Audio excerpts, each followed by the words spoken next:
Hey guys, so I did watch A Single Pale Rose and the one with Lapis. Now, I'm going to tell you my reactions, and I'm going to go off of what a lot of other people are saying is, this is Rebecca Sugar's creation. As well as whoever's she's been playing this out for years. Now, the fact of the matter of all the hiatuses left us waiting for a long time is besides the fact. A Single Pale Rose showed us the truth about pink diamond shattering and the fact that rose quartz is pink diamond. Spoilers for anyone who hasn't watched it on Monday or already. But I'm contemplating, I'm kind of stuck on what I believe. Now, I watch Roundtable, I do watch Slice of Otaku from time to time, and that's who I watch for my theory videos, my upcoming information videos if I don't see something right away, among other things. The fact of the matter is, certain things from ever since they revealed Pink Diamond, heck, even from the mural and such.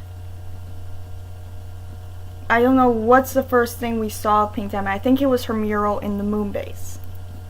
And then, if she wasn't already mentioned before that. We knew about the Gem War, but we didn't know everything by that point. We didn't really hear anything really until Season 2. The fact of the matter is, if you could go throughout the series and anything mentioning Rose Quartz's past and Pink Diamond, it kind of makes sense. I mean, you can go... I wish I could go through and rewatch every single episode, but because they're not really always available anymore, I really don't know, is frustrating. Maybe when they finally go on, if they ever go online, maybe that, hopefully Netflix. But I mean, even Garnet's story, which she thought was the truth about Pink Diamond, Pink Diamond could have still felt the feelings that Rose Quartz did when she, only as herself. Even if, maybe if it was just one or two things and she thought, okay, why don't we put this personification on so that, that she could, because I'm guessing by the time she met humans, she probably already had this facade of Rose Quartz. But everything Garnet said could have been still true, just outside of the fact of the altercations between Rose and Pink Diamond. Those, I think, were mindsets that Pink Diamond probably wanted to tell Diamonds, but as we saw in the first of the 2 episodes, that probably wasn't going to be the case. She was afraid. Now, Roundtable's head guy is really against the fact of Rose Quartz as Pink Diamond, because now Rose Quartz is in a negative view aspect, which I can actually agree upon, but that Pink Diamond's been playing everybody, Pearl, the Diamonds, everybody, and I could agree with that. But to be honest with you, I think that the difference between her and her first memory that we saw on Jungle Moon, when she was an immature child, and now that actually makes sense why he saw through Pink Diamond's eyes, the whole story, why he could see through Blue Diamond's eyes, because Rose Quartz is Pink Diamond, hence kind of the aspect. So I guess it would make yellow, blue, and white his aunts, sort of, or grandmas, or something like that. Hold on a second. Sorry about that. Anywho, mainly my thought of what my feelings are is that I was astounded. It's I don't even remember when the theory started, the Rose Quartz is Pink Diamond kind of theory, but that was a very early on because of scenery and surroundings, and even the bubbled Pink Diamond thing. But to be honest, like I said, I do agree with the Roundtable that Pink Diamond / Rose Quartz has been fooling everybody. Manipulation. I learned that from not an early age, but adolescent age. Like that manipulation is sometimes the key to success, depending on how you use it. But I'm more on the positive note. I'm looking forward to seeing what's going to happen next. We already know that Ruby and Sapphire are going to have an alteration, that they split and are no longer Garnet at this point. Once that episode comes up, which I'm going to believe is going to be either next month or July. It's going to be one of the 2 months, because we don't have too many episodes left, I don't believe. We don't know anything about the next episodes. I've already checked. And I'm going to be checking probably at least once a week. I do have school possibly as of next week, depending on how things go, but I'm not 100% sure how that's going to go or how my summer's going to go. But everything we have learned about Pink Diamond, everything we've learned about Rose Quartz, it's all come together now. And I thank Rebecca Sugar for doing this. Like, the writing throughout, outside of the purely beach city stuff that didn't involve something with the gems, seriously, was great writing. Even some of the episodes that were pure beach city, where Steven learned about himself. But for right now, I know that a lot of the Crooniverse is divided, or Crooniverse fans are divided on how they feel about this. So those who had their theory right are probably happy, but to be honest, I don't know. You're right, but does that mean you're happy about being right? Did you want this to be the right theory? And for those who were wrong, get over it.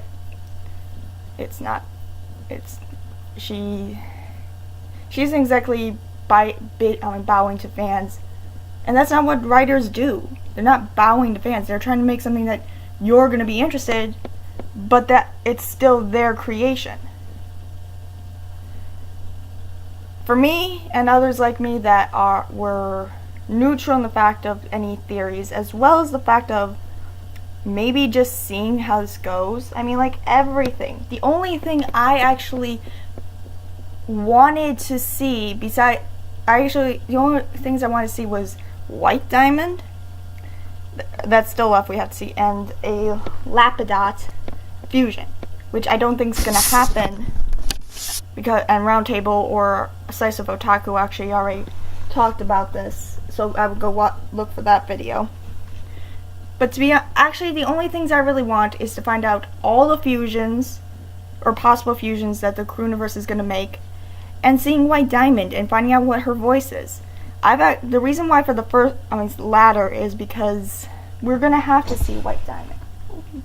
Sorry, I've got a little fluff ball right next to me and I can't help petting her. The first thing, the prior, is because I created my own OC, and I've done my own fusions with there's only like 2 people I'm not fusing with, and that's the Prosecutor Zircon and the Rutile twins. Because at least as of right now for Rutile, I'm not planning on doing the Prosecutor Zircon, but I don't know about the Rutile yet. I actually just created my own version of my OC and Peak Diamond fusion, and I don't know if I actually gave them a voice actress, but it's like, that's what I like to do. So that's hence why I want to see a lot of fusions. The only one I'm not fusing with, obviously, is Bismuth, but that's for different reasons because of the story I wrote for that. And I don't expect Jasper to fuse with anybody else, even if she is uncorrupted. I mean, I made a fusion of me and her and me and Malachite, but outside of that, I'm not expecting her to fuse with anybody else. But that's just because of ideas. Everybody has done it, like what they think all the fusions are going to be. And I don't expect I'm hoping that no one expected for Connie to fuse with any other gems outside of Steven. So I'm going to end it there, except on this last little note. I had seen this from a friend of mine on DeviantArt. So I'm just going to I'm not gonna say who, but they had posted a little journal saying Greg is the actual person who killed Pink Diamond. I'm just gonna leave you with that. I'm hoping that you guys are gonna understand this and that makes sense. But like I said, I'm looking forward to every episode, seeing what they're about, and then I judge. Like, a lot of the Beach City stuff I'm not really a big fan of because they're side video or episodes. I mean, they're good sometimes if they're not corny, but they're side episodes. But yeah. And then I think the Uncle Grandpa was the only one I've never actually seen ever. If he was actually in that. But anyway, this is me signing off. Click like, subscribe, and I'll see you guys later. To be honest, I don't expect you guys to comment anything. But I'm hoping that I'm just hoping that we can all just get along for the next few, or how many years that it's going to be on. I'm hoping that Rebecca Sugar gets to fulfill like what she wanted to do with this series from the beginning, or even if she altered it within time, like what she wanted, the end game she wanted. Because who knows how long we're going to actually have this. I mean, a lot of shows are going online or switching channels, like Disney XDs might not be no longer available, where everything's going to go their Disney channel. So some series are ending, some series are moving. Miraculous Ladybug went to Netflix because it was easier. And I'm hoping that if Steven Universe goes online, that it goes on to Netflix and not Hulu. No offense to Hulu fans, but I have Netflix. I don't have Hulu. Pretty much Netflix is my only online access. And it's a lot easier to work with. So with that being said, I will see you for the next video if it's not for RWI.